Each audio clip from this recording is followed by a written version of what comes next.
We're talking with Justin Danoff, and he is a proxy voting expert. But the average person doesn't know what proxy voting means. They don't understand what's involved. They don't understand who the consultants are that are telling you how to vote your proxies, Glass Lewis, ISS, and so forth. So Justin, could you just explain to our audience, what does it mean to vote a proxy?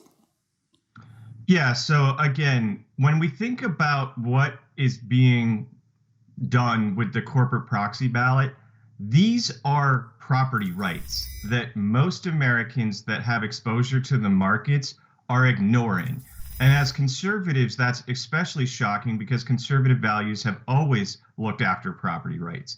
And so what happens is a distortion occurs on the proxy ballot. When, again, 3 asset managers can get in a room and decide how to vote, add 2 other CEOs to that list. As you mentioned, ISS, which is Institutional Shareholder Services, and Glass Lewis are proxy advisors. So these firms advise fund managers how to vote their proxies. And since many fund managers get thousands of these things a year, what ends up happening is even worse because they robo-vote with whatever ISS and Glass Lewis tells them. And your audience needs to know something very specific. ISS is primarily German-owned, and Glass Lewis is primarily Canadian-owned. So they don't have American interests in mind when they're making these recommendations. And so they recommend all sorts of pro-ESG shareholder proposals. They recommend against pro-fiduciary members of corporate boards and for pro-ESG members of corporate boards. Because again, another thing to think about is they're differently situated legally. They are not a fiduciary. So they don't have to make recommendations that advance shareholder value. They can make and do make many recommendations that tarnish and destroy shareholder value. So again, this is a big problem when we have 5 companies essentially controlling the entire proxy vote.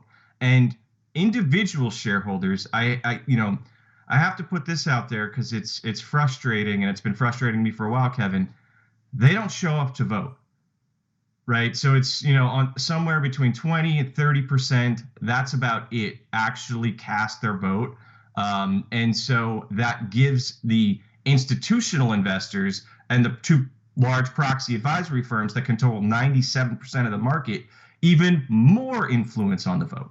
Yeah, and you broke this. I mean, when you were at National Center, you did a brilliant thing. You bought a share of stock in a company so that you could show up and be an activist and vote. I mean, normally when I hear the term activist, it scares me. I think, oh, they're going to bring in a bunch of nonsense. But you've actually stood up for the American people, made it your career to do so, and gone in and stood against this wokeness that's infecting so much of America. I particularly think that the ISS and Glass Lewis of the world, they're just giving political cover for a bunch of leftists, progressivists, to take over our companies. And that's why we have Dylan Mulvaney advertisements. That's why we have Disney airing programming that in every way can offend the traditional Disney viewer.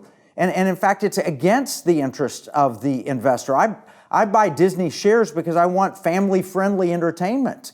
If I want something else, I'd buy their shares. But they're offending their viewers on purpose with a political agenda that's not to maximize shareholder returns. It is specifically designed to push on us this ideology that America doesn't want.